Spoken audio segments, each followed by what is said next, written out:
It's the hashtag Simply Cyber, COMMUNITY. Here to break the cycle, this is vital more than you and I. Yeah, it's exciting, it don't matter what your title is. You can grab a friend or two or three or four and invite them in. It's the Simply Cyber, bring a good vibe. It's the live with Jerry every morning, having good time. And you know we love to see for you, just gotta go and get it. Yeah, you know we all believe in you, it's time we grow together. It's the Simply Cyber, bring a good vibe. It's the live with Jerry every morning, having good times. And you know we love to see for you, just gotta go and get it. Yeah, you know we all believe in you, it's time we grow together. Dr. Auger is a OG, got that potion, the elixir. Got devotion to all those who keep us showing up to witness. Fit the tricks, equips, and all the tips to raise your cyber fitness. Switching up the routines, pass it off to James quicker. Keep the people smiling, hit that follow, that's a good decision. Every week, today, tomorrow, I encourage y'all to listen. We gon' teach y'all way more than how to protect yourselves from phishing. More like being confident so you can recognize the vision. On a mission, it's official, we gon' get through all these issues. Time for jaw jacking, baby, this is more than a tradition, yeah.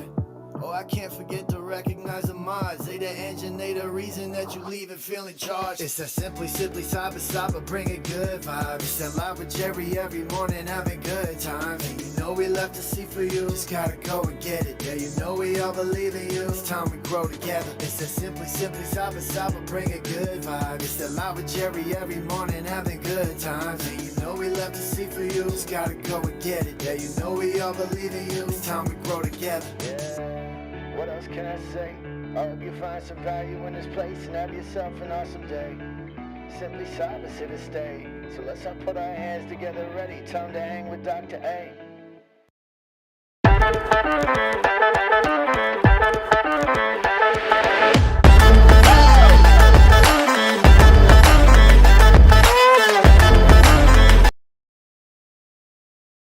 All right, good morning, everybody. Welcome to the party. Today is Tuesday, April 8th, 2025. This is episode 851 of your Simply Cyber Daily Cyber Threat Brief podcast. I am your host, Dr. Gerald Auger, and over the next hour, me, you, Marcus Collar, Alexia Grimes, Space Tacos, Code Brew in the Upstate, Mara Levy, Mondo Avila, James Zudacudo, Mondo Avila.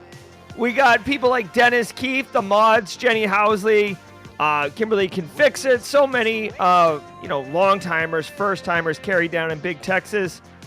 Guys, we got it all cooking today. Over the next hour, we're going to be going through the top cyber news stories of the day. I'll be doing everything in my power to give you cyber risk reduction tips, tricks, techniques, concepts, education.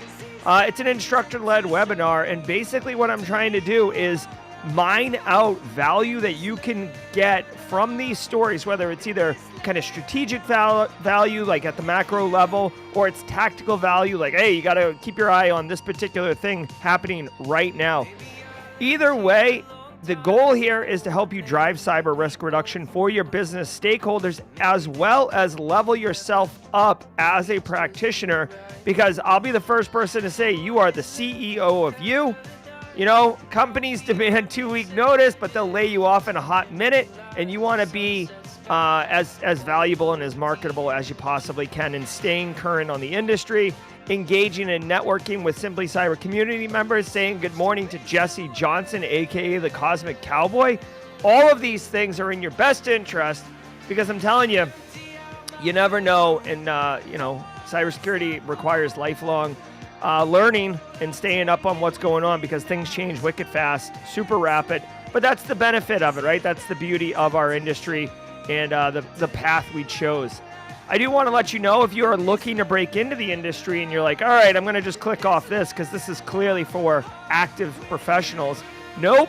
We make the circle as wide as we can. I want you to know that you will be asked in any job interview, how do you stay current? And this right here is a great answer, because it's daily, it's threat intelligence, it's right on brand, it's great networking. And I'm telling you, if you can know what's going on and like inform the people interviewing you, they're going to ask you, right? It's guaranteed.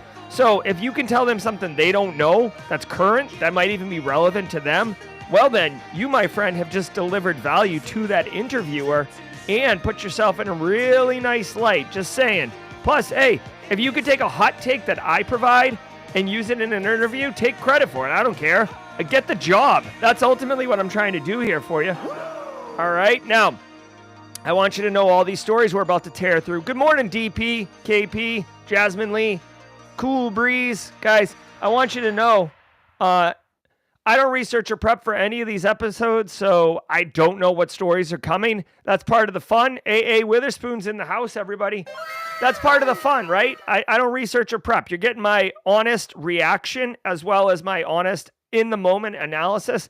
If I don't have a hot take or someone's got better insights, we reach into the community. That's why this community is phenomenal. Simply Cyber is all about support, inclusion, and empowering each of us to kick as much butt as we choose to kick. All right, now before we dive deep into the stories of the day, I do want to take a moment and say shout out to the stream sponsors, those who enable me to bring this hot show to you every single morning. We're going to start off with Threat Locker, move into Antisyphon, and then I'll do some reads for Flare Academy. So stay tuned. We'll be right back. I will be chatting with all of you in chat right now while the ads run. And if you're looking for a little, hey, what else can I do here? Just so you know, we are running a 20% off at the Simply Cyber Academy. We basically kind of run, every quarter, maybe, specials. Kimberly Can Fix It helped revamp the look of the website. I think it's very cool now, very slick looking. Everything's dialed in with the fonts. We got free courses over there now. Tyler Ramsby and the Hack Smarter crew are putting free course content up in the space. So, Adam, get 20% off $0. Just scoop up the free stuff if you want. If you're interested in the other content, it's there. It always will be there. We're here to help you. 20% off with code NEWUS20, because it's new me, new you, new us. 20% off. Let's go. All right, guys, I'll be jamming up with you in chat. Let's go. Let's go. I want to give some love to the Daily Cyber Threat Brief sponsor, Threat Locker. Do zero-day exploits and supply chain attacks keep you up at night? Well, worry no more. You can harden your security with Threat Locker. Worldwide, companies like JetBlue trust Threat Locker to secure their data and keep their business operations flying high. Threat Locker takes a deny-by-default approach to cybersecurity and provides a full audit of every action allowed or blocked for risk management and compliance. Onboarding and operation is fully supported by their US-based Cyber Heroes support team. Get a free 30-day trial and learn more about how Threat Locker can help prevent ransomware and ensure compliance. Visit threatlocker.com. Do you want cutting-edge, high-quality cybersecurity education regardless of financial position? Check this out. I want to give some love and some praise to Antisyphon Training, powered by Black Hills Information Security. Antisyphon Training is absolutely disrupting the traditional cybersecurity training industry by providing high-quality, cutting-edge education to everyone regardless of financial position. They bring industry professionals with years and years of experience into the classroom to teach you and anyone else who's interested practical skills that are in demand in the market today. And on top of that, the student experience is amazing as you and hundreds or thousands in some instances of other students are actively engaging, networking, sharing tips, tricks, and experiences with each other all live in the classroom. Go to antisyphontraining.com, check out their course calendar to see what courses they have coming up next. You won't regret it.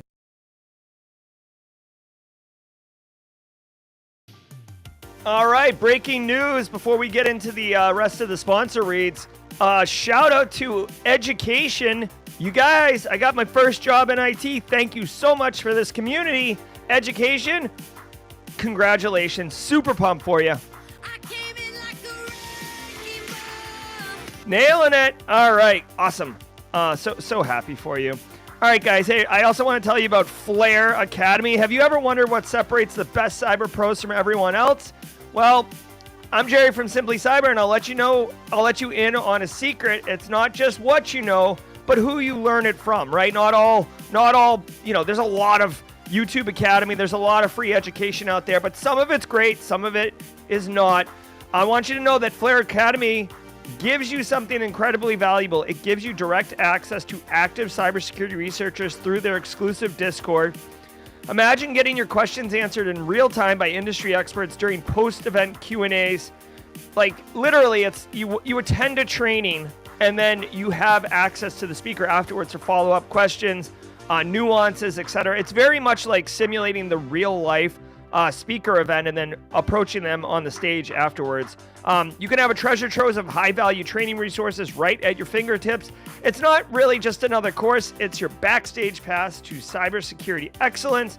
You can join the Flare Academy Discord community using the link in the description below of the show. This is what it looks like on stream. You can see they have cybercrime forums, learning. They have, these are all on replay.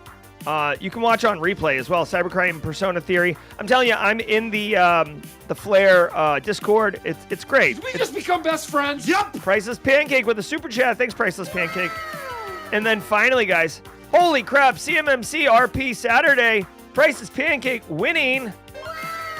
Nice job, Priceless Pancake. I also want to let you guys know, Barricade 3, Cyber, Eric Taylor Swift, the whole gang over there, they also have a new product called Fortify 365. I want you to know about, is your Microsoft 365 environment secure? With business email compromise attacks on the rise, your entire operation could be at risk. Fortify 365 from Barricade Cyber Solutions is your defensive shield. Their team of experts implements proven security standards to protect your business from cyber threats, ensure compliance, and safeguard your sensitive data. They've helped countless organizations strengthen their M365 defenses with tailored solutions that address real-world vulnerabilities.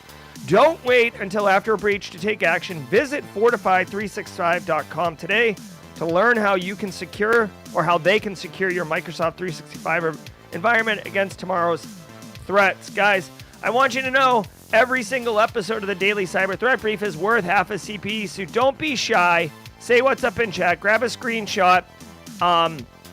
File it away once a year. Count up the screenshots, divide by 2. Note, there's an asterisk on ISACA certs right now. We are working to get an understanding of what ISACA's full requirements are, and once we get that, we will do our best to implement something that you can leverage to get access. Because at the end of the day, we're not playing games here. This isn't shenanigans time. This sounds so arrogant, and I don't typically talk this way, but if we're trying to make evidence to support CPEs, I will talk this way. I am a qualified professional based on my experience and my education to run a threat intelligence webinar. That's what we're doing here. Half a CPE is 30 minutes. I guarantee you there's more than 30 minutes of value in this show. So at the end of the day, we are doing this, and whatever hoops they need us to jump through, we'll do it so you guys can get those CPEs. If today's your first time, drop a hashtag first timer in chat. Hashtag first timer in chat. I see Fleetus, Kimberly, Eddie, Stones fan. So many folks over there. Good morning from New York, you LinkedIn people. Guys, do me a favor. It's time to get busy, so sit back, relax, and let's let the cool sounds of the hot news wash over all of us in an awesome wave, guys. I'll see you guys at the mid-roll. From the CISO series, it's cybersecurity headlines. These are the cybersecurity headlines for Tuesday, April 8th, 2025. I'm Rich Straffolino. Apple appeals UK encryption backdoor order. The UK's Investigatory Powers Tribunal, or IPT, confirmed Apple filed an appeal on an order that would require it to create a backdoor in its advanced data protection feature as part of its cloud storage. We know this because the IPT refused an application by the British government to keep to the bare details of the case, including the identity of any filing parties, under the argument that could damage national security. The Financial Times reported that Apple appealed the order, but now we have official confirmation. A hearing on the appeal was already held last month in London, but no media access was permitted. All right. So there's a bunch of things going on here. Okay. So number one, Apple has, cemented their flag in the ground of privacy, right? So Apple identifies as a hardware company, right? And they do make software, obviously, but they kind of self-identify as a hardware company. Hey, y'all, squad members and community members alike, we got some first-timers in chat. Edeniyi Onasanya, first time live. We'll give you a welcome to the party, pal. And Francisco Aguilar, first timer live also. Welcome, Francisco. All right, so Apple's all about privacy. You should know that. And I did find it weird when Apple, the UK government said, oh, you're going to have to put a backdoor in. We talked about how this was going to kind of have a cascading effect and set precedents globally. Well, basically, Apple is kind of pushing back on this. Very, very similar to the way Apple pushed back when the FBI tried to go all the way up to the Supreme Court in the United States in order to get a backdoor. I do want to point out that if I'm not mistaken, Apple did make some concessions with some security features on Apple devices in the UK, but this backdoor capability for law enforcement, they're absolutely not going to allow it. So, two things. One, not to say Apple devices or Apple iPhones are secure. They're like nothing is 100% secure, right? That's actually something that you should, like, if you didn't know, welcome to the party, pal. Like, you can't have 100% security. You will always have some residual risk, right? And, the more risk you take on, typically the more functional or useful the technology is, whether it's software or hardware. And I mean, this is why GRC people have a job, is because it's our job to kind of manage what that risk looks like and make sure that you get the high value risk reduction, but not at the cost of other things. So Apple doesn't want a backdoor in it, because with a backdoor, yes, law enforcement can jump into, high ranking cyber criminal syndicates and, creeps and stuff like that, and really, really keep scum and villainy out of, our society. But at the same time, if Chief Wiggum suspects that his ex-wife is, dating somebody new, and he's a psychopath and he doesn't want his ex-wife to date someone new, well, all of a sudden the back door into the new boyfriend seems awfully convenient, right? So it gets abused. There are countless examples historically of abusing these type of technologies. So, that's part of the reason why Apple is trying to slow this down. Now, we'll see how it goes. You get into a capitalism type perspective where, is Apple going to pull out of the United Kingdom and stop selling product there? I don't know. Probably not. A lot of money there. And, we've seen Google, for example, bend the knee to go into the Chinese market, right? Go Google Tiananmen Square in China versus in the United States. You'll get different results, okay? So capitalism does play a part in here. Straight cash, homie. So we'll see. At the end of the day, this is more macro level, coffee talk for IT and cybersecurity people. You and me aren't, if there was a backdoor put in place, then maybe we might talk to our VIPs and executives about getting on a different app or a different mobile device. But honestly, you're not going to get, I can't imagine. Given an Apple or an Android device, I'd prefer my VIPs be on Apple. And then given Apple or Graphene, which is more secure, you're not going to get a business person on Graphene OS. It's just the onboarding would just be brutal. Plus, they wouldn't get blue bubbles anymore. And you know how Apple ecosystem people are about green bubbles. A lot of shade being thrown. Researchers warn about AI-driven hacking tool. Researchers at SlashNext published details about Xanthorax AI, a modular AI-driven hacking tool first spotted on hacker forums last month. Xanthorax uses 5 operational models to handle code generation, vulnerability exploitation, data analysis, and integrates voice and image processing, making it capable of both automated and interactive attacks.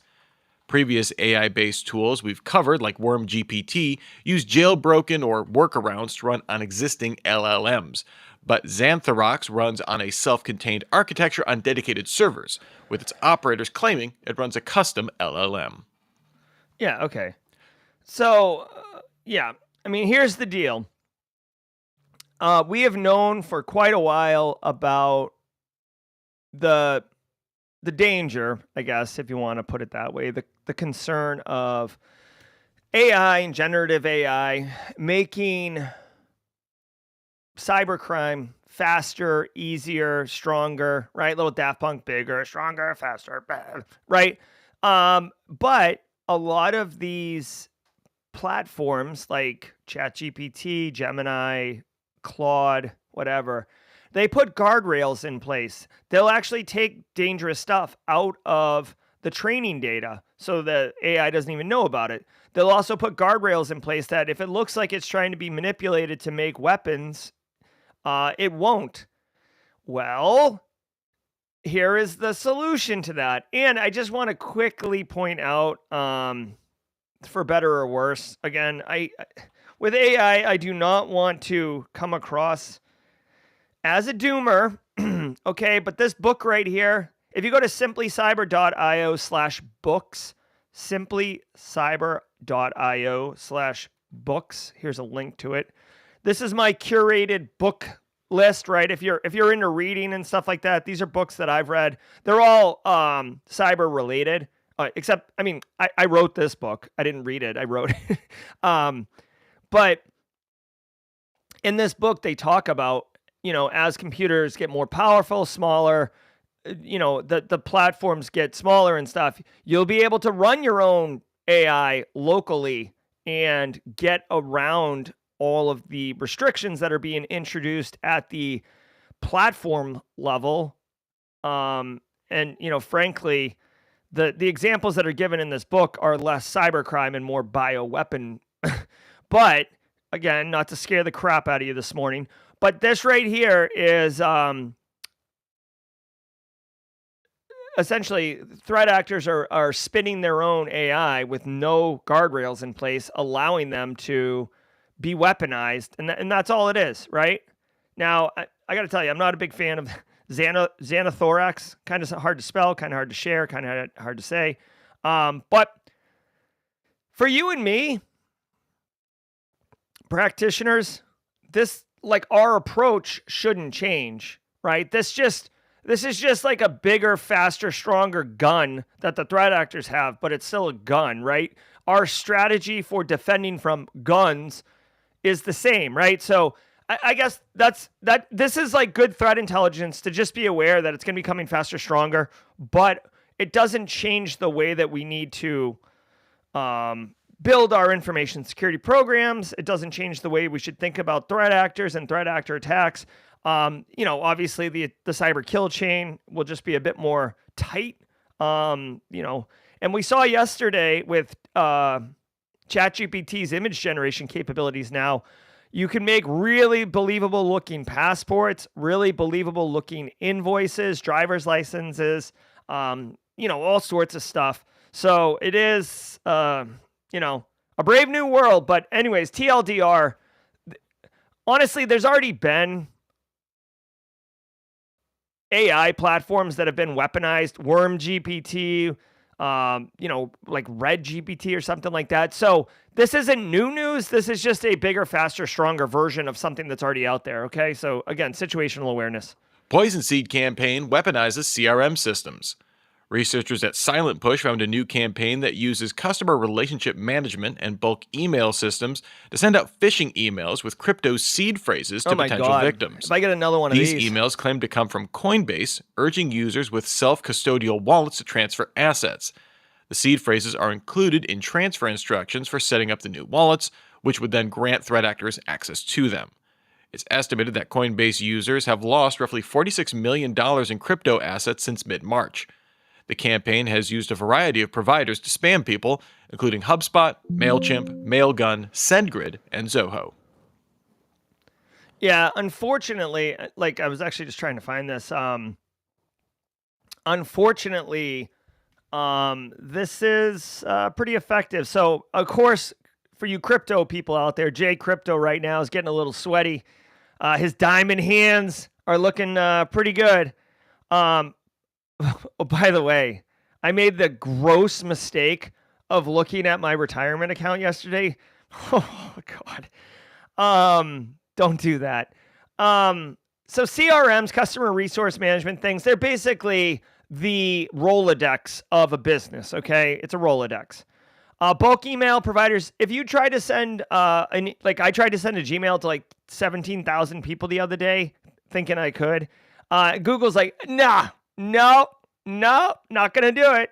So you need these mail providers like newsletter providers or bulk emailers like MailChimp is a popular one to send these out. Now, these crypto seed, I'm trying to see how this particular one works. A lot of times when you set up a Coinbase account or some type of wallet, I give them credit. They do want your wallet to be secure. So they'll create a seed phrase that you can use to unlock it. And it's typically a passphrase like banana, transmission, foobar. It actually sounds like the activation phrase to activate Winter Soldier, if you're familiar with the Marvel universe. The words have nothing to do with each other. And the problem is that if anyone gets that phrase, they can straight up steal your assets. So I'm trying to see here how this works, because I will tell you, don't fall for this, right? Anytime you see any seed phrases going around, you should definitely be super sus about it. There has been a rampant campaign on YouTube of people like bots basically saying, oh, hey, like I'll do a video on like, I don't know, just whatever, the daily cyber threat brief. And they're like, love your insights. I also have a quick question. I recently have a crypto wallet. My seed phrase is blah, blah, blah, blah, blah. Can you help me? And it's basically trying to entice you to think like you could break into their account and then they're going to get you. So,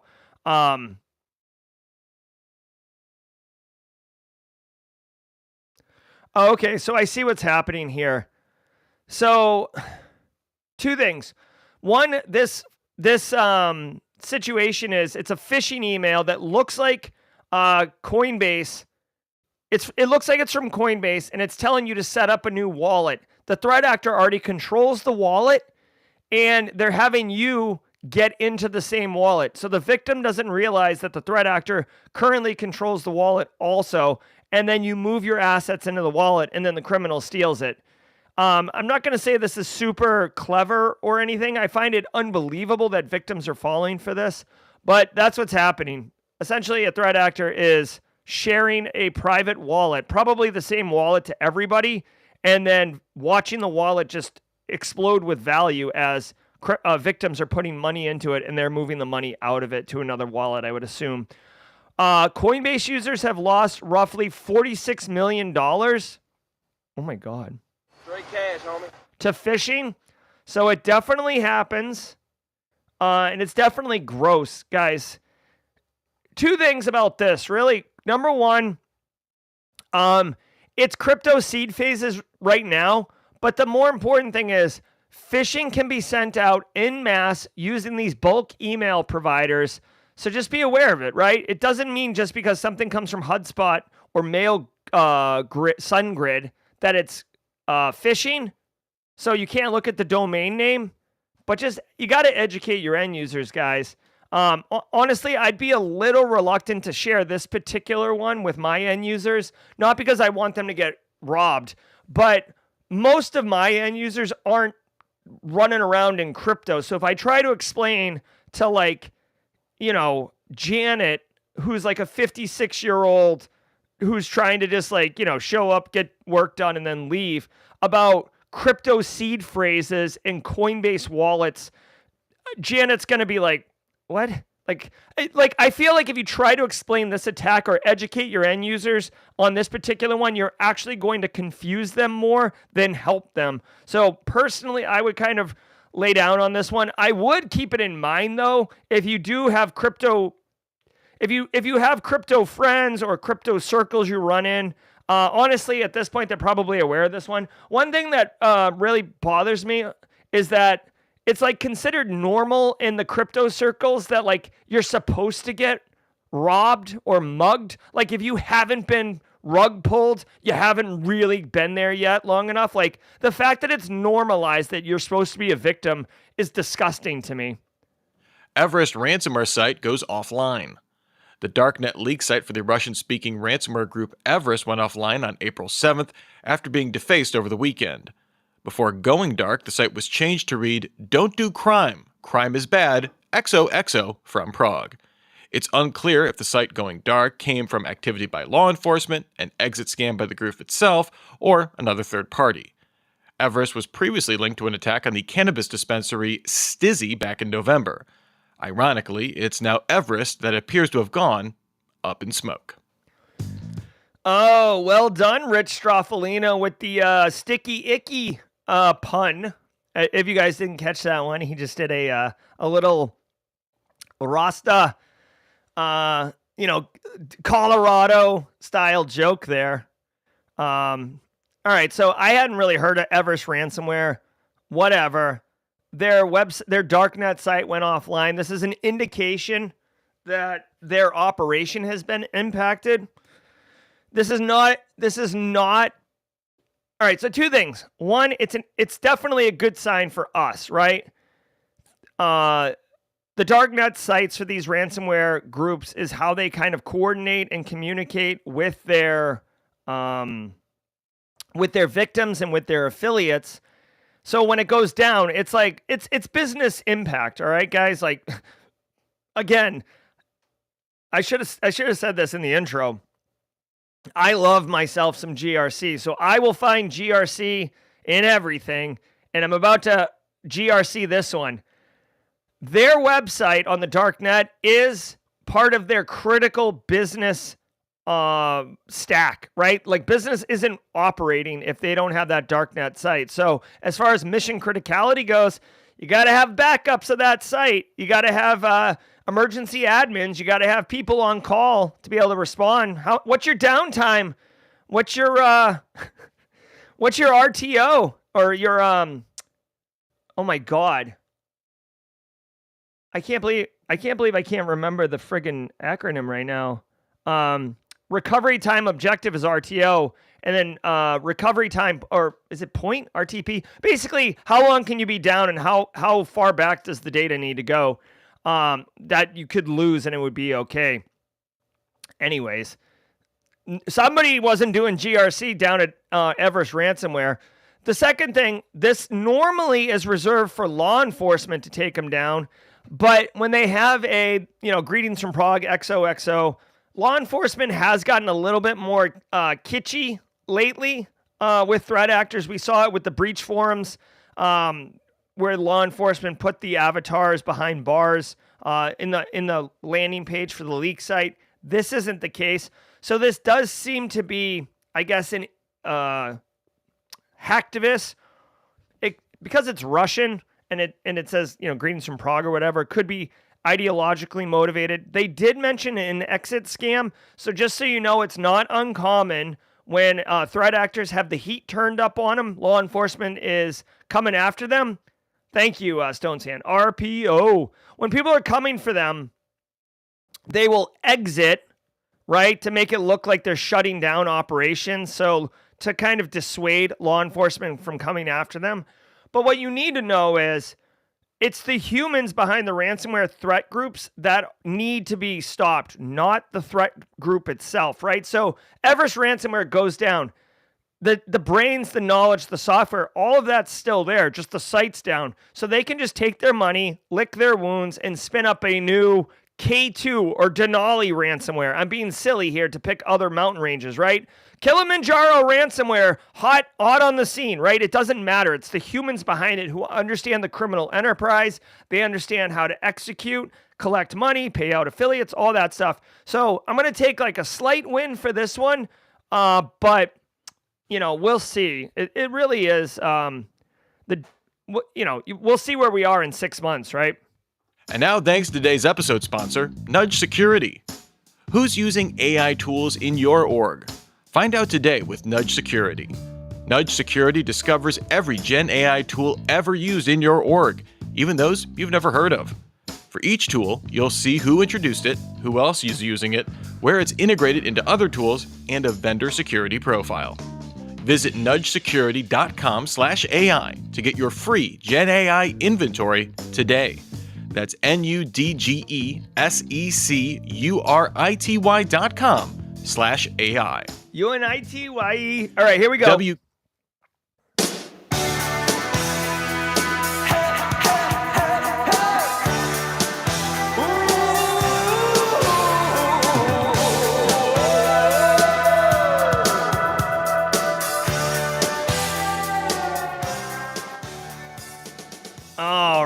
right, y'all. Holla, holla, holla. Thank you all so very much. We are at the mid-roll. I hope you're getting value from the show.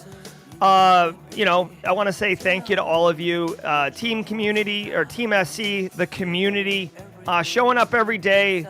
Really, it fuels my fire, if you will. We got 432 of you Simply Cyber community members in here. Make sure, guys, the Discord server is there. It's not behind a paywall. A lot of the courses on the Academy are not paywalled. The partners that we have at Simply Cyber that help sponsor and fund the initiatives that we run, they have all sorts of stuff. So please take advantage of all the free stuff. Level yourself up. Help each other out. I'm so grateful to be part of the Simply Cyber community and obviously kind of help lead the direction of it. Thanks to the stream sponsors again, Barricade Cyber, Antisyphon, Flare Academy, Threat Locker. All about good times. I do want to say shout out to some of the mods who have been super busy and not able to join us on the regular. DJ BSEC, Base Case, Josh Mason. We do have lots of mods in chat who are helping out and high-fiving. We got Chris Whitlock, Justin Gold, Casually Joseph, Kimberly, Jenny, guys, truly, truly grateful. Eric Taylor pops in from time to time, all about good times. I want to say hey to Alexia Grimes. Good to see you, Alexia. I saw you on LinkedIn DMs. Didn't have a chance to get to all those, but thank you, guys. Now, every single day of the week has a special segment, and Tuesdays is Tidbits Tuesday, where I share a little bit about myself and just see if we vibe on that. I was going to tell you, I've been struggling to get this podcast situation over here straightened out. I was going to talk about that, but I actually want to tell you something more of a fun thing, Tidbits Tuesday, that we might vibe on. So yesterday I was working here at the station, so you can't see it, but I got a laptop here. I have kind of like my stream station now and like a little desk work area because I just need to be in a different mindset. And I was working and it was quiet in here and I'm like, damn, what I really want? And I got up and I went over to the workstation and I went on YouTube and I typed in Tupac greatest hits, and an album came up, first hit, and I hit play, started listening to Tupac, and I just quickly looked and the first comment on the video said, be honest, YouTube didn't suggest this, you explicitly typed this in. And I was like, damn, nailed it, this guy. The comment had like 15,000 likes or whatever. So anyways, it was a Tupac day yesterday. So, and if you guys know, I'm a big fan of that phase of music, right? Like probably 86 to 95. We did the jazz golden age hip hop, and then more of the East Coast West Coast beef. All right, we got the la la la la's on. Let's do it together. Let me know if you like Tupac in chat too. La la la la. I say la la la.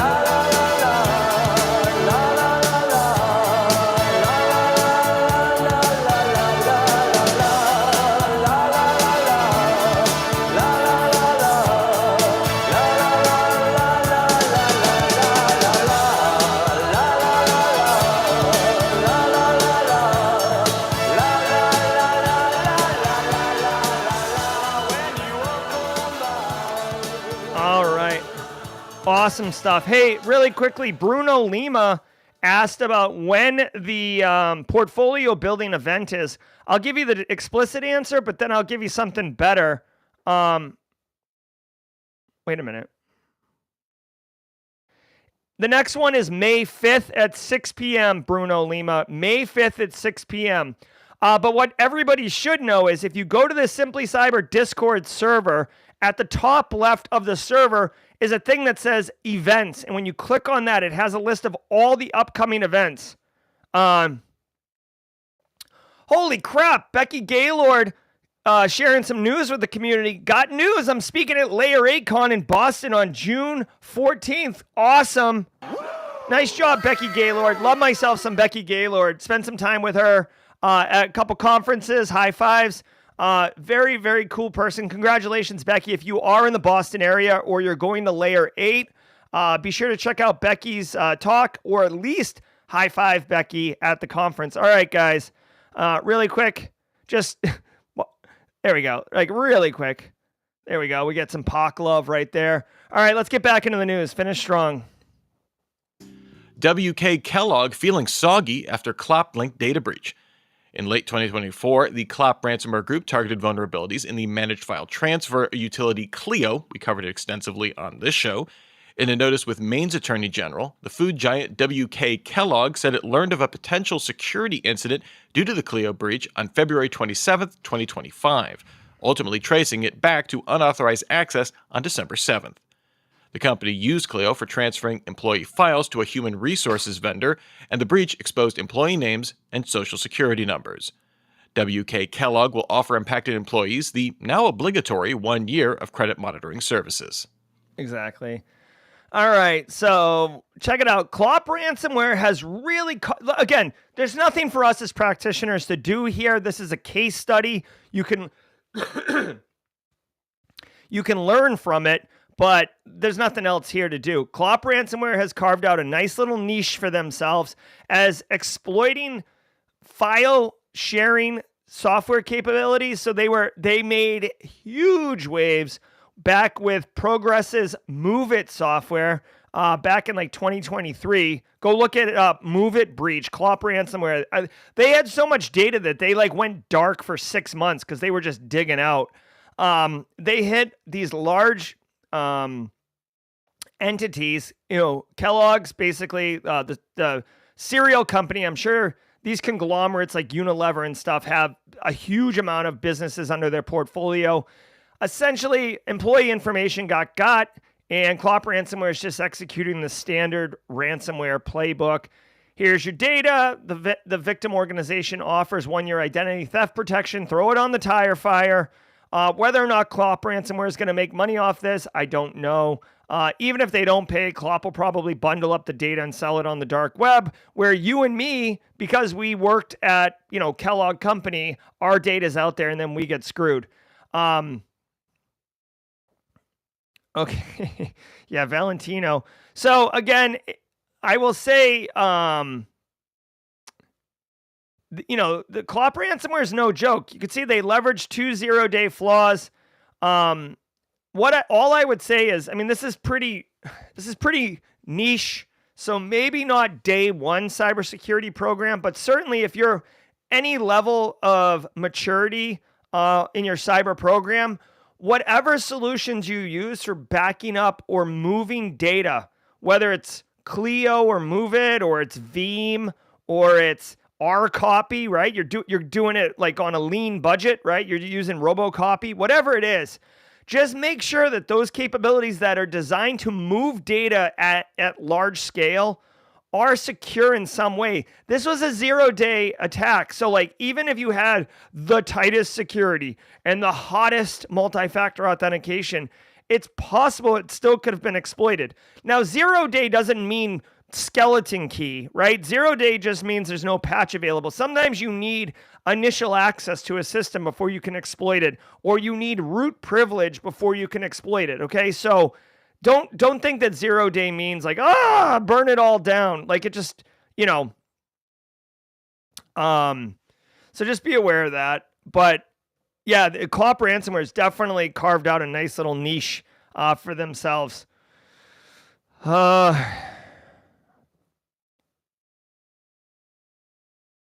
Let's see. Yeah. One other thing, I guess. Oh, my mic is wet. Gross. Just really quickly, we have the CVEs here. There's 2 that they mentioned that were 0-dayed. I'm sorry, guys. You're looking at my stupid face. I do want to mention Barricade Cyber has actually released a nice little tool here, EPSS lookup, that you can use, and it's almost instantaneous on the lookup score. But you can see here, this is pretty serious. So if you are running Clio Harmony, okay, if you're running Clio Harmony, I would. Do you see the score right here? 93.99%. That is very bad. That's really bad. It's in the 99th percentile, which means of all of the vulnerabilities in EPSS's database, this one is like one of the worst. Okay. And the EPSS score is basically what is the likelihood that if you are running this software that you will be exploited in the next 30 days, and it's almost guaranteed. So if you're running Clio Harmony in your environment and it's before version 5.8, chances are you've already been hacked. But you need to prioritize this, okay? Also, it could be VL Trader or Lexicom. Not good. This tool, by the way, EPSSlookup.com. This is a wicked good tool from Barricade Cyber. In fact, I mean, whatever. This is Eric's tool and everything. I would definitely share this wide as a value add from Barricade. State-backed actors could have exploited ESET flaw. The cybersecurity firm ESET confirmed a flaw reported by Kaspersky researchers that could be used by threat actors to plant a malicious DLL and execute it in ESET's antivirus scanner to bypass system defenses. ESET patched the issue and maintains it didn't find any evidence of it being exploited in the wild. However, Kaspersky researchers claim that the suspected state-backed threat group Toddycat used the flaw in a campaign, using a modified version of EDR Sandblast to load a malicious DLL under the name TCDSB to execute payloads. As it said, it hasn't seen the suspected DLLs to review them, but regardless, the approach would have required admin privileges to perform the attack. Okay, so really quickly, Priceless Pancake said CVSS versus EPSS for those just learning. This is great because the next story actually is about a vulnerability. So I will do that right now in this story. The TLDR, if you're running ESET in your environment for your, like as one of your security solutions, you have to patch it. You gotta patch it. Okay, number one. So if you're running ESET, get it updated ASAP. Secondly, you may want to, if you're running ESET and you just patched it, you may want to go back and go threat hunting for a minute. Go sniff around your environment if you have the capability. You could see here that the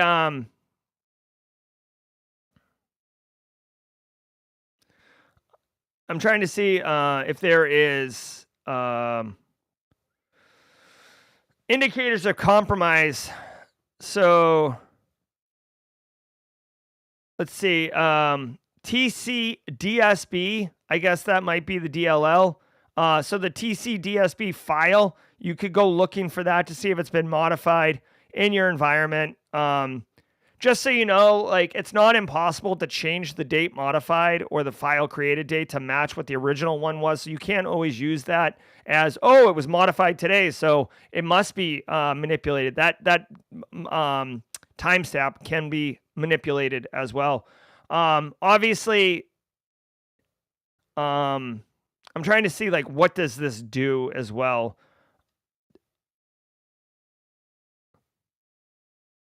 All right. I'm trying to see like what does it do? The malicious code runs in the background, bypassing system alerts and remaining undetected. Yeah, but what's it do?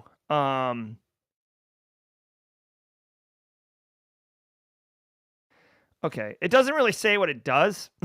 All right, so it's a malicious dynamic link library, but I don't know if it's a stager or if it pulls down additional payloads or if it's a info stealer. Obviously, you don't want malware running on your box regardless of what it does. It doesn't really say.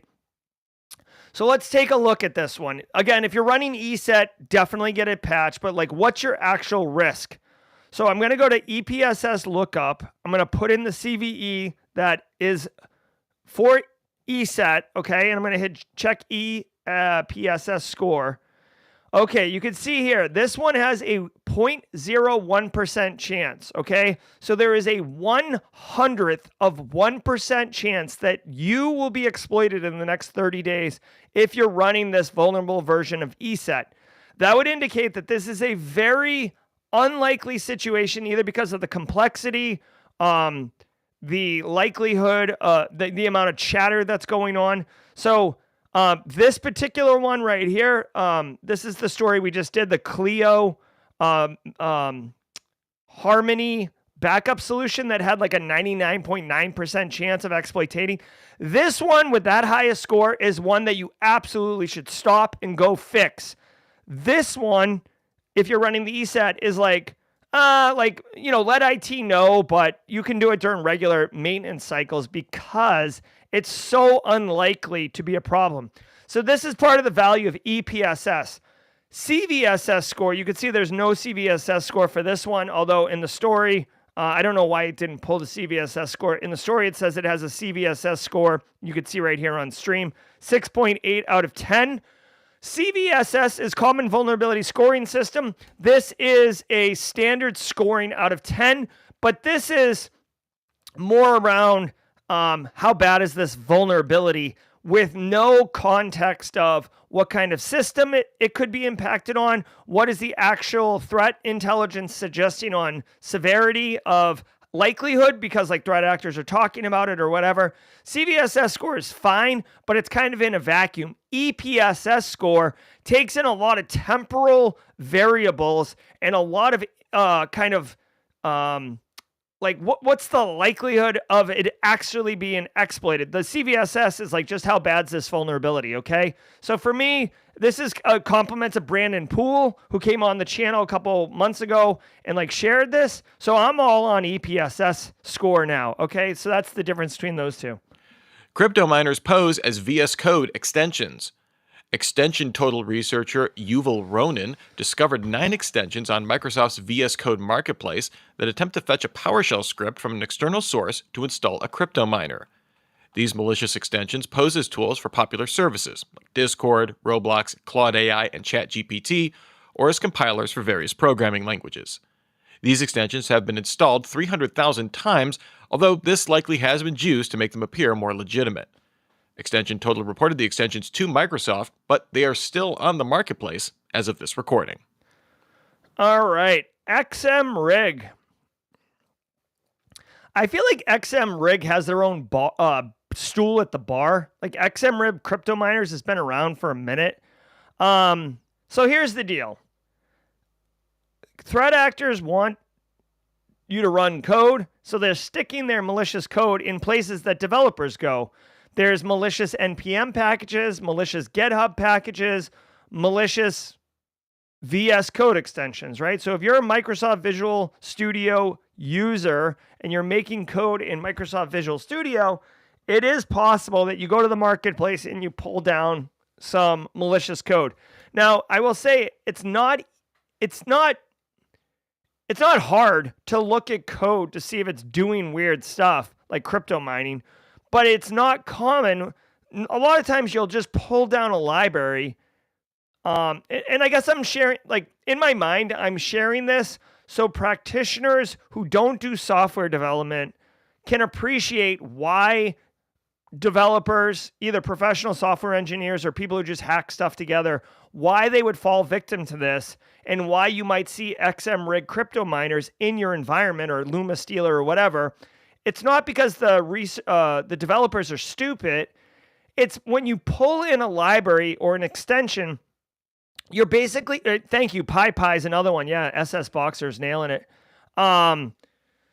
So when you pull in this code, like you're just trying to get like a bundled functionality, right? Like you're not going to open it up and look. A perfect example is Beautiful Soup Web Scraper. If you do any scraping of the web, Beautiful Soup is like guaranteed, if you use Python, is guaranteed to be what you're going to pull, okay? No one, you're like, oh, okay, like I can just scrape the web using Beautiful Soup, done. You call the function, it pulls it in, you win. No one is like opening Beautiful Soup and reviewing it to see if it also has a crypto miner in it, okay? So this can happen. Now, what I will say is, obviously, when you're running crypto miners, they do show up in EDR software. Like EDR is going to detect it, right? You can also see machines that are having performance issues because they're, pegged out. A lot of these miners are actually kind of smart now, where they will not run as hard when the user is actually using the machine or the Chrome instance, where I see a lot of crypto miners. So it doesn't bring the machine down, but it certainly does utilize the resources of it. You can also see C2 traffic because it needs to communicate out the mining operations.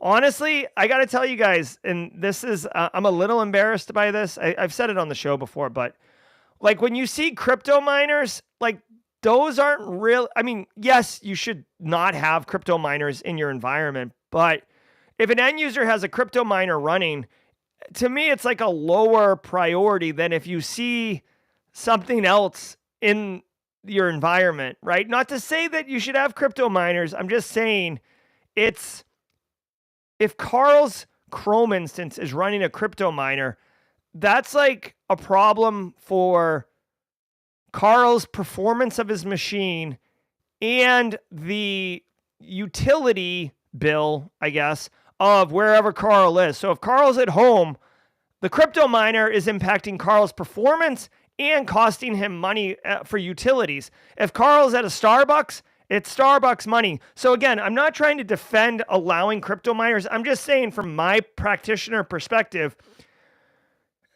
like Starbucks utility bill isn't my concern. And like Carl's machine performance, while that's a concern,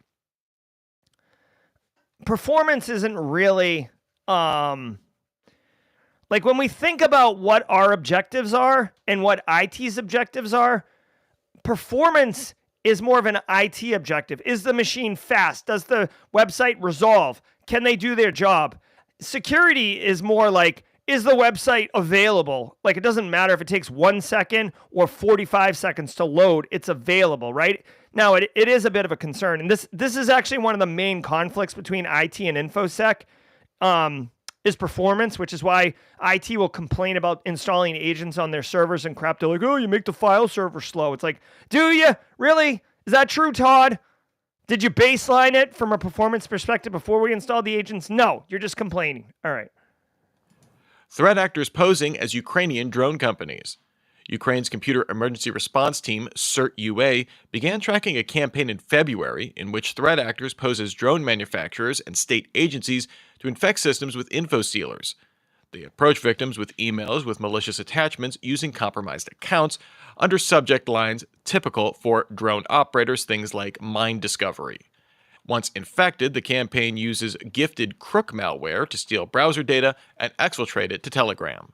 CERT-UA didn't attribute the campaign to any previously known threat group, tracking them under the designation UAC 0226. Yeah. I mean, this is a bit of a bizarre one-off supply chain third-party risk type thing. But when you're dealing with war and, global conflict, sure, why not? So instead of just hacking companies, why not pretend to be a company that your adversary would want to work with and have them work with you, and then you could spy on them, basically. I mean, this isn't that much different than North Korea getting IT jobs and then spying on, US-based companies. They're impersonating drone manufacturers and infecting target systems with information stealing malware, okay? This is all about espionage and military advantage. The hackers send emails with malicious document attachments. So basically phishing.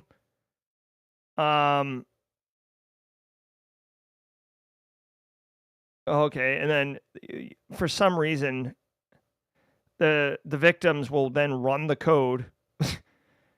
And the code steals browser data, save passwords, history, etc., which is why you should not save passwords inside the browser. Please don't do that. And then they use Telegram for C2, for data exfil. All right, here's a couple things. Get in front of this one, right? If your end users don't fall for phishing emails and don't download code and then run it on their machines, this attack doesn't work. I don't understand how Ukraine has been at war for like 3 years. How are people at state agencies or in high, level positions in Ukraine falling for these type of attacks? I mean, I'm not shaming or throwing shade or judging them. It's just wild to me that they're not on heightened alert for these type of attacks. For practitioners, all I would say is, educate your end users, be mindful, like just because it says it's coming from Samsung doesn't mean it's coming from Samsung. Do all the things, right? If you can, SecOps people, incorporate real-time threat intelligence to be able to update firewalls so you can sync. Also, when you click on a link, it doesn't go. Make sure your EDR solutions are tuned up as best you can, or have EDR, so when you detonate this payload, it doesn't successfully execute, and you can protect your end users. Like, put in blocks all around the kill chain. But yeah, third-party risk, it's a thing. All right, let's keep going. Oh, looks like we're at time. This is great. I've got to go to the Citadel.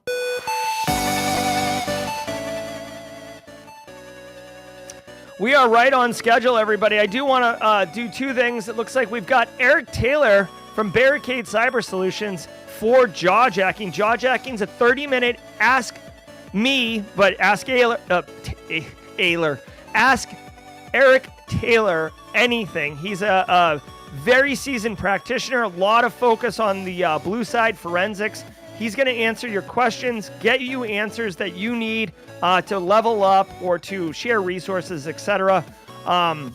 Just a reminder, really quickly, tomorrow is season 6, episode 4 of Two Cyber Chicks. Erica McDuffie, Jack Scott, they've been crushing it. We got a brand new hot episode coming for you tomorrow. Next week is the Lunch and Learn on Tuesday. So 1 week from today, I will be doing a 1-hour instructor-led webinar on practical skills. I will teach you how to do audits with CIS 18 as the background framework around that. I'm Jerry from Simply Cyber, guys. Thank you all so very much. Do not go anywhere, because Eric Taylor's about to melt your face with all sorts of intelligence. Also, quick little Tidbits Tuesday, because it's a little unusual. Today at the Citadel, if you're one of my cadets listening right now, it's physical security lockpicking day. I got handcuffs, master locks, lockpicks, TSA approved locks.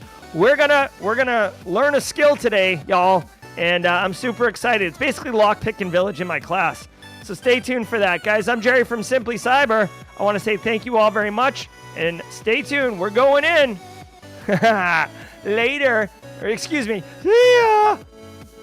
Ever wonder what it takes to break into cybersecurity? Join us every weekday for Jawjacking, where industry experts answer your burning questions about the cybersecurity field. Live, unfiltered, and totally free. Let's level up together. It's time for some Jawjacking.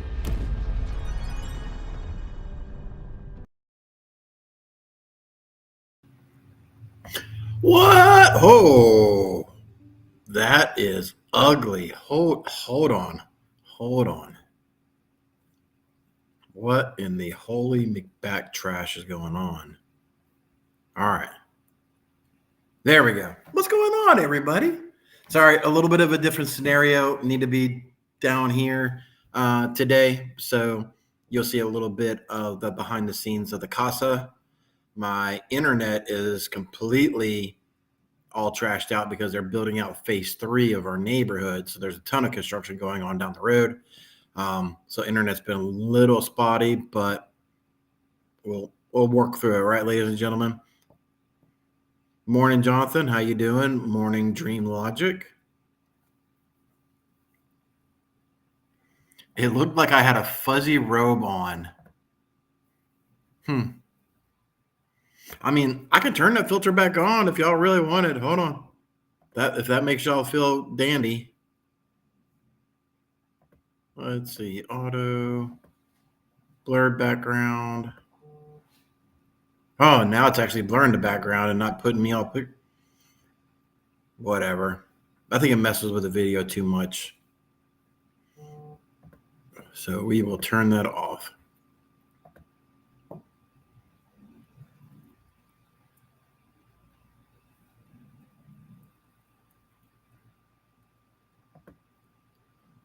Blood, sweat, and rage. Mike can barely tech math.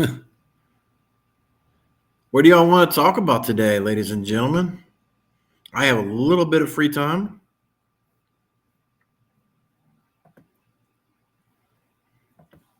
Let's turn on some music. We need some freaking music up in here.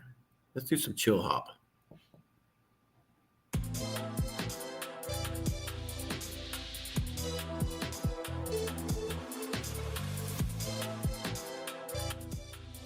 I apologize to the mods right now that I do not have Discord up because I am not at my desk.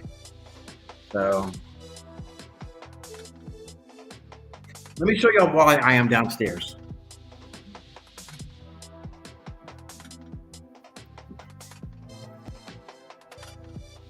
Say, hi, I'm a puppy, and I like to pee and poop everywhere. Hi.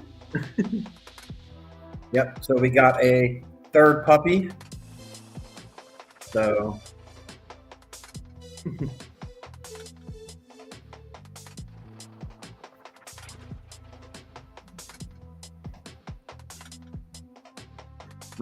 question from the Rich. Just got back from Texas. My Texas trip. What is your go-to for your brisket?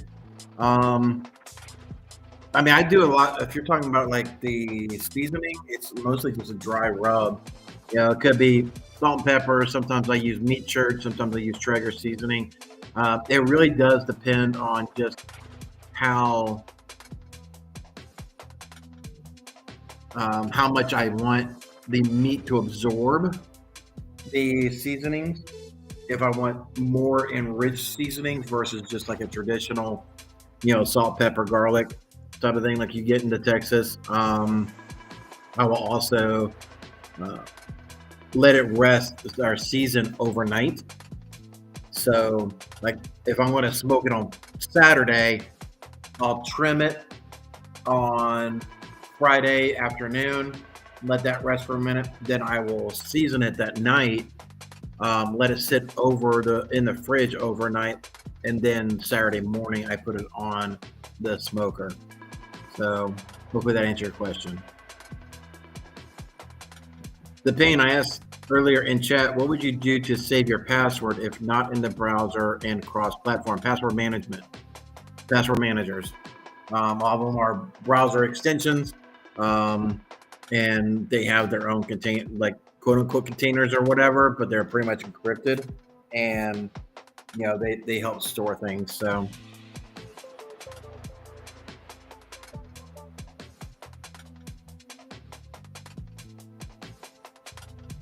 my other two bulldogs are sleeping right now. Otherwise, I would pick them up and show them to you. So we now have 2 English bulldogs and 1 French bulldog. What is your favorite vulnerability scanner? Do you have a tier list? Oh my gosh.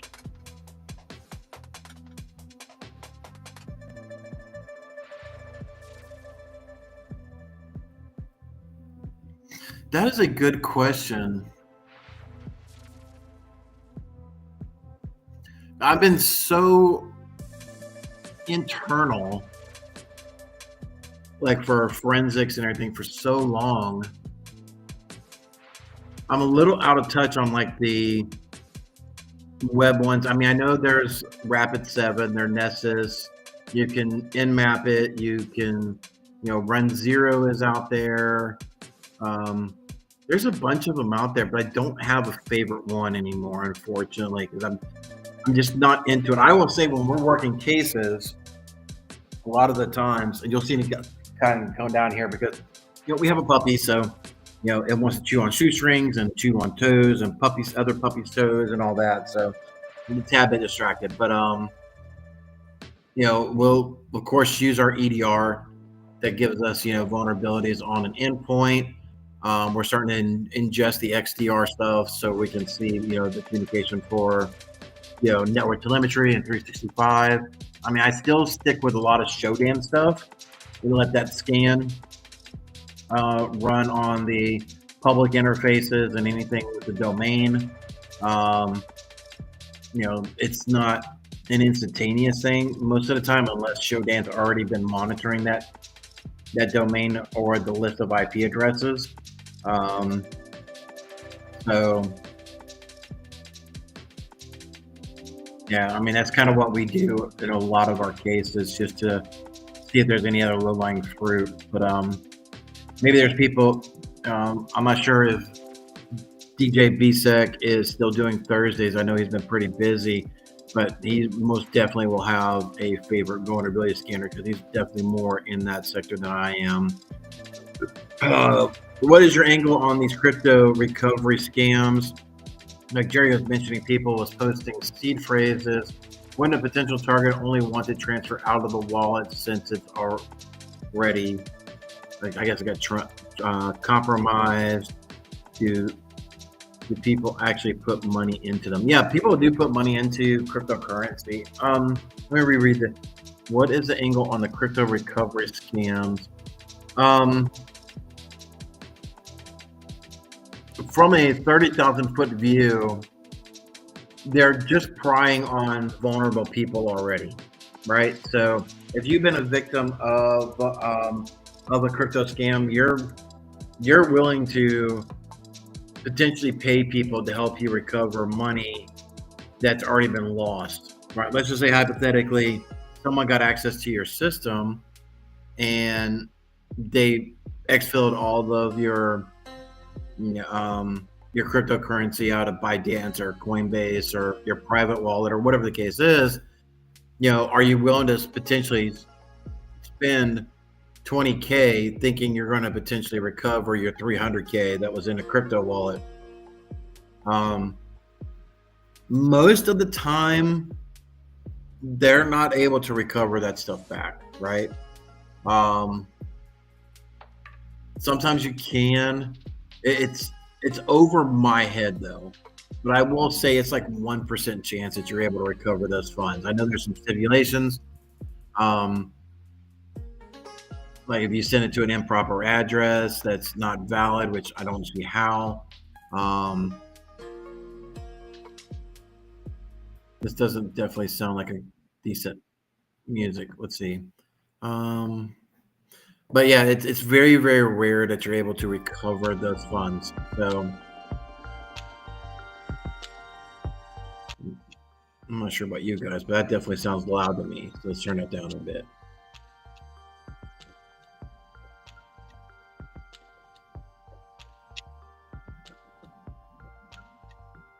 Yeah, Carrie, that works too. I mean, you don't have to smoke a brisket, right? You can definitely bake it all day, literally all day long. It's just the flavor profile that the smoke from the smoker gives the brisket. But yeah, I mean, before smokers were invented and put out, there was ovens, and not your traditional one, but you'd have, a box oven in the olden days, that you would use to cook your brisket. So, I mean, absolutely. No shaming if you can't have or don't have a smoker, ladies and gentlemen.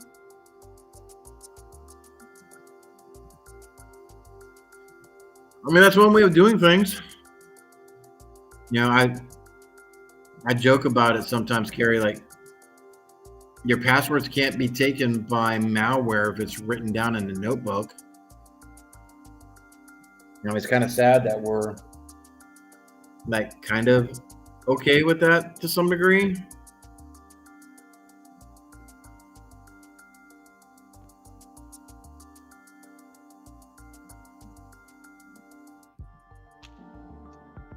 Super good aura and the wall and ambulance. Oh, thanks.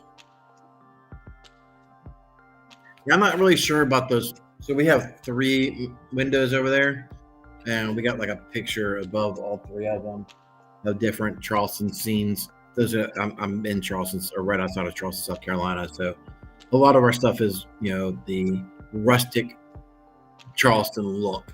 Fun fact, since it is Tidbits Tuesday, do you know that a lot of roofs, especially in historic Charleston, the ceiling, like on the front porch and back porch, are painted a blue? The reason for that is old Loath 4 was that blue helped repel spirits. And a lot of our houses are still painted blue on our front and back porches, especially in my area, to supposedly ward off spirits. More,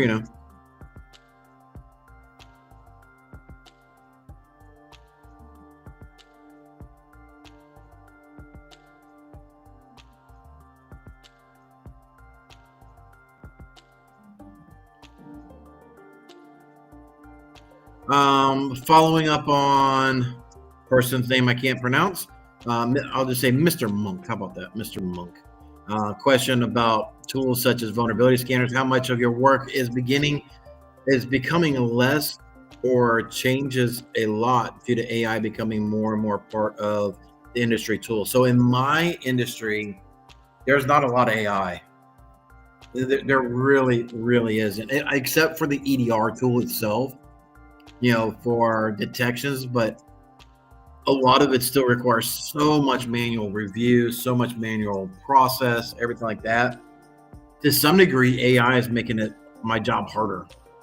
I've got more stuff to do because of potential AI alerts of, quote unquote, machine learning detections and stuff like that. And hold on a second. Stop. So I moved one toy for the puppy. That woke up the other two. So if they don't start fighting in a minute, I'll show you the other two bulldogs. But yeah, I mean, machine learning and stuff like that's becoming more of a problem for false positives right now. In forensics, AI really isn't there. A couple of our tools are trying to work on have been working on an offline version of Copilot to run on our forensic machines, but it's only for chat. So like if you're ingesting Teams or Discord or some other chat platform, then the offline Chat GPT or Copilot, I forget which one they're trying to use, will try to ingest and tell you what it is or what they're seeing from it, but it's been a complete freaking train wreck. So I use it so much I can't remember which version they're using. So will it become better? Absolutely, right? As anything progresses, things get better, but it's just not there for mine right now. What is your EPSS site? So it's EPSSLookupTool.com. EPSSLookupTool.com. I also bought EPSSLookup.com. Whatever. I guess just to make sure people don't try to copy it or whatever. I don't know. They're both available. So.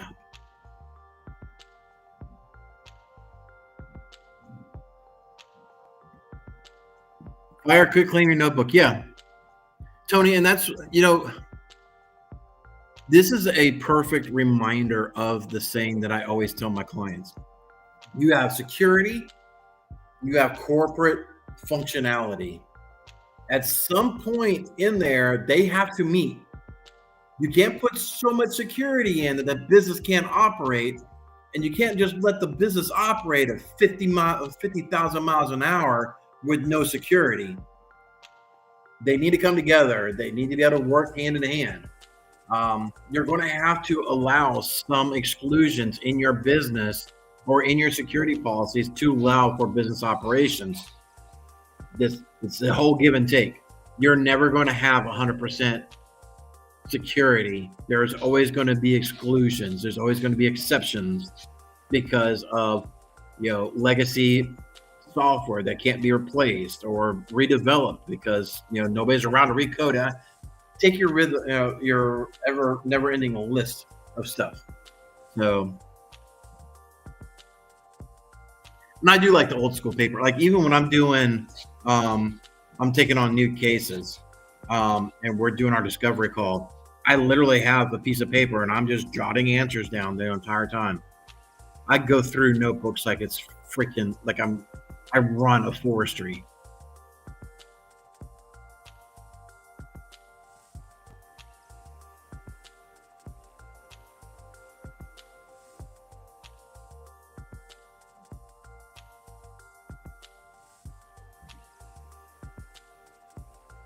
It's not a statue. It's paint. It's literally paint. But I do it. Okay, I know this is not a political show, but I've done it here before. I have stated many, many times I'm a Southern Baptist. So, yes, Gloria, I agree with you. But again, I don't want to shun other people away because we're getting religious, right? So I see you. I agree. I personally agree with you, but we're not going to get on a biblical soapbox here either and have church. So, but it wasn't a statue. It's literally paint. And literally, if you go to Google and just look up blue ceiling paint in Charleston or porch blue ceiling paint on Charleston, you'll read about it. And it's an old wives' tale is what it is.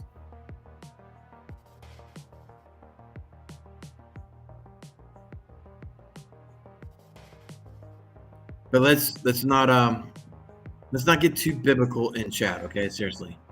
I see some other comments coming up, and if this is on Barricade, I would let it go all day long, and I wouldn't care. But yeah. Question: new glasses. Something looks different. I'm in a different location. But no, these are the same glasses that I've had for a long, long time now. It's probably just because it's a different angle. I'm on my laptop. I'm not on my desktop computer with a better camera. I'm not in my normal room. I'm in my dining room. And we have a very kind of small house. We're borderline minimalist, but we're not. But we are, but we're not. And I don't know. I've just there's a country song that came out not too long ago, but it resonates with us Southern folks. Is you're never going to find happiness in a bigger house. So, we got just enough house. Do we wish it was a little bit bigger? Yeah. We would like to have a couple extra, at least one extra room, but it is what it is. That's another Southern thing. Definitely in construction.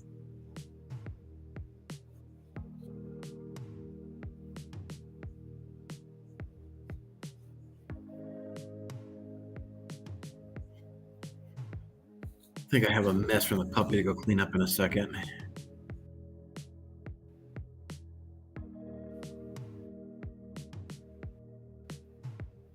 I think my video in there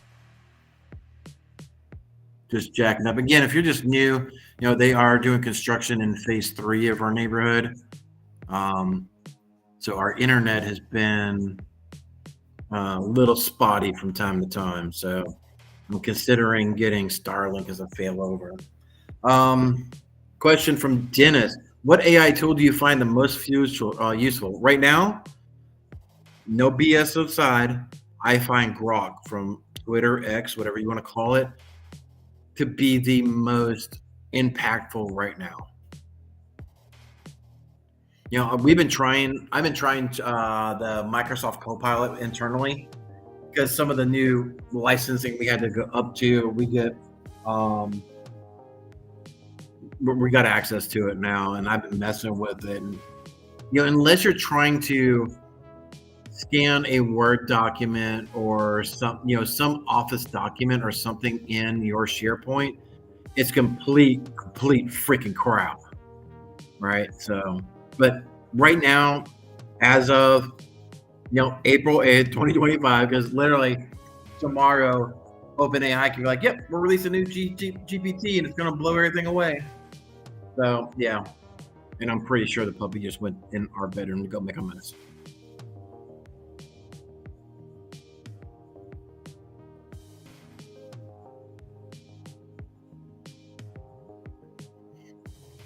Taiwan Gong, how's your scripting skills? They're okay.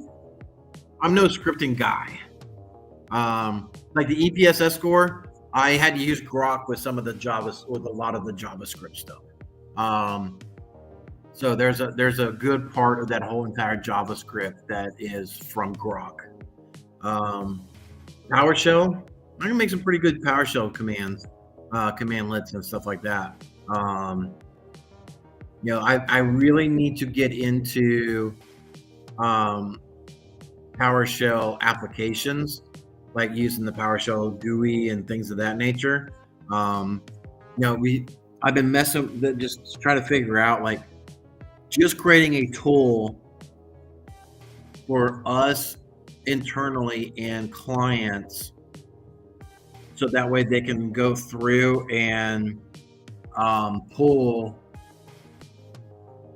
certain values, like, because we do a lot of what MSPs call co-manage. So, we're external, they have their internal. Sometimes their internal even has an external MSP, and we all got to, work together for the good of the organization. So I'm considering making some tools. I'm trying to plan it out now. Like, what would the GUI look like? At least for a version 1.0 for it.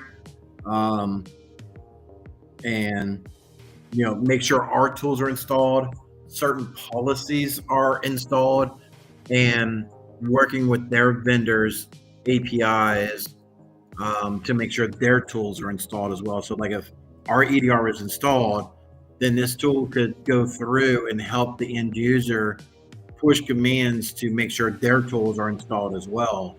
It's going to be a very slow tool because it's got to make a whole bunch of API calls to our EDR.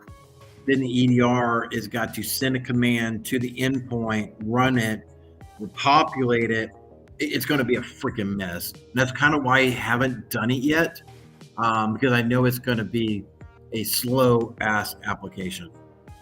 So I'm trying to figure out the best way of doing that. And I think it's going to be where we're having to pull that information in a proactive manner and store it in a database, which I really, really do not like the idea of, because now we have persistent data on client infrastructure in a database somewhere. And, if you know me at all, you'll know I am very paranoid about being breached. Like, I never want Barricade Cyber to be the headlines in that fashion. Yes, I did get a haircut too. They cut it way too short. Way too short.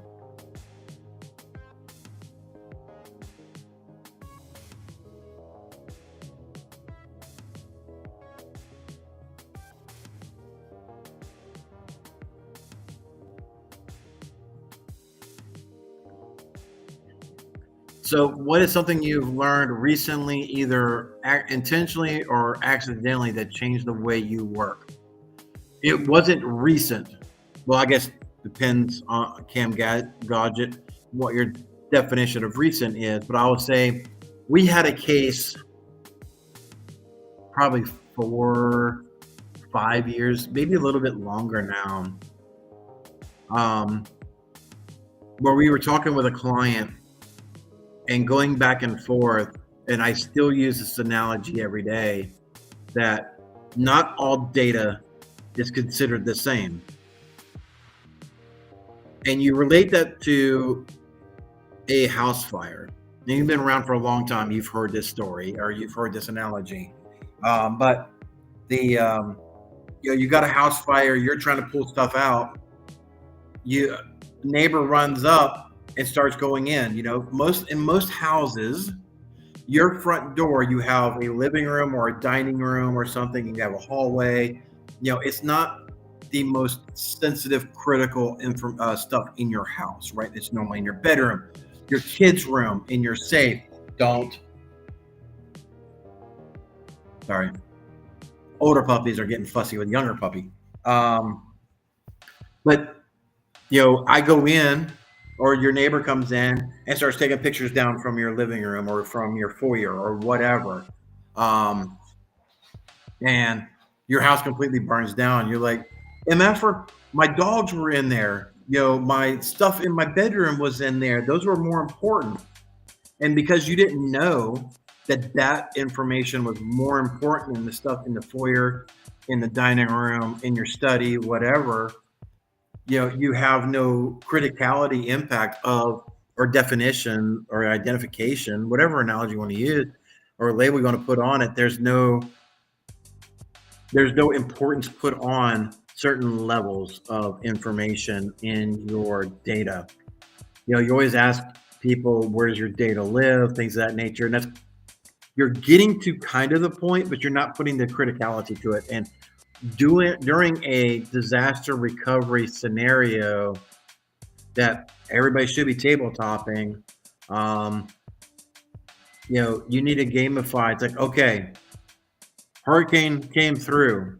Even if you're not in a hurricane area, just use this analogy or use a fire.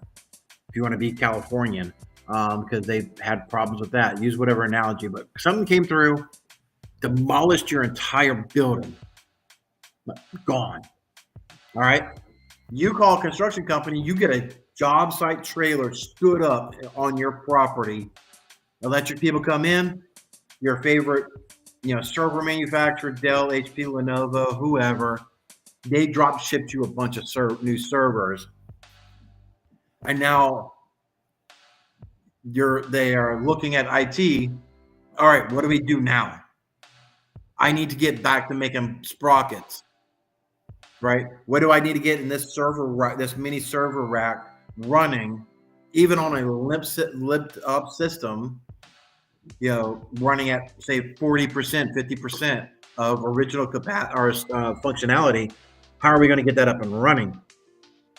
So if you don't have that gamified, you're just kind of shooting in the wind. Like, you don't know your restore times. Let's just say, in that scenario, you have to restore from the cloud. Not all cloud systems will allow you to download a container or a VM by itself. It just won't. You have to download the entire epic bucket. You have to download the entire repo. You can't just say, I want this folder. I want this folder. Give me that folder, because that's my domain controller. I need to stand up my domain controller first, right?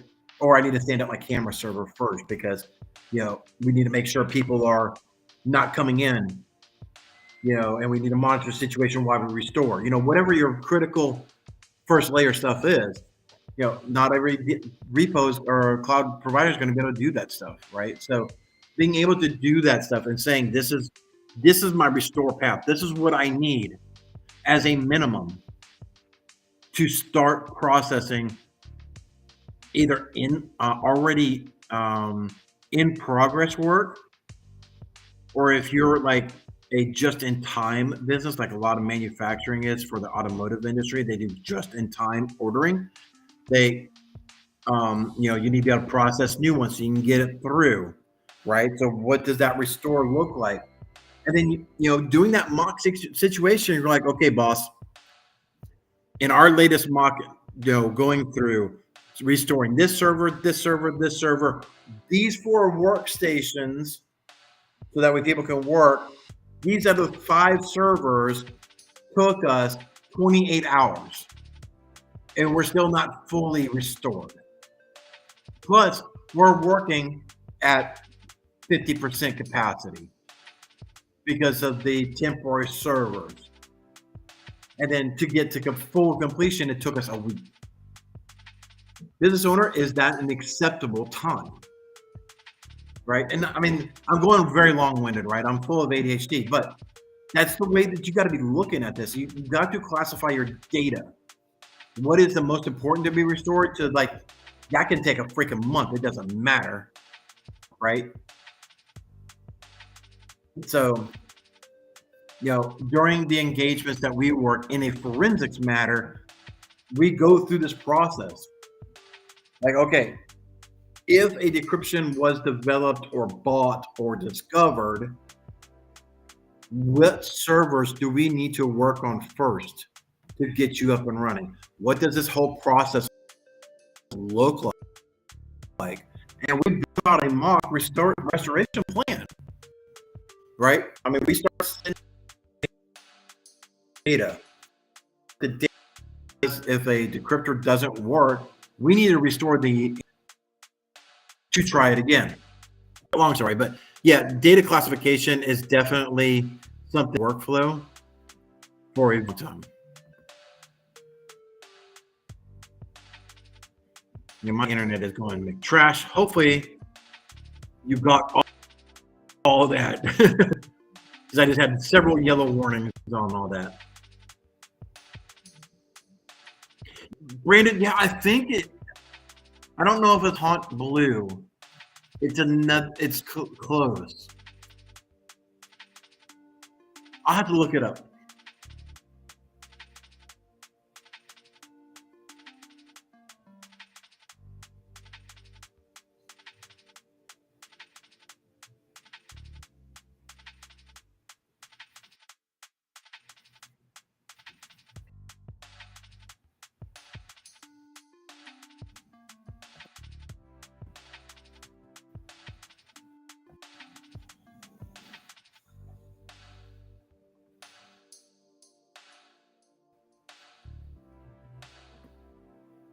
Ladies and gentlemen, I know there was questions here, but my internet is really getting trashy. So I think they're down the road trying to work on it. So instead of completely getting trashed out here and not being able to shut down the stream, I think we're going to back away while I still have control of the platform at the moment. Say thank you so much for tuning in. I do greatly appreciate it. Till the Bear Gets Cyber, please go share this content with somebody that you think will be beneficial from learning from this stuff. Again, sorry I didn't get to all the questions, but we will try again on Friday or next Tuesday. That they should be done with the repairs and things of that nature. So until next time, stay curious, my friends. There once was a kid whose passwords laid across all sites. They were the same, a criminal, then found their fame by taking that data to go. Soon may a criminal come to steal your pictures and data and run. One day when the crime is done, they'll steal your...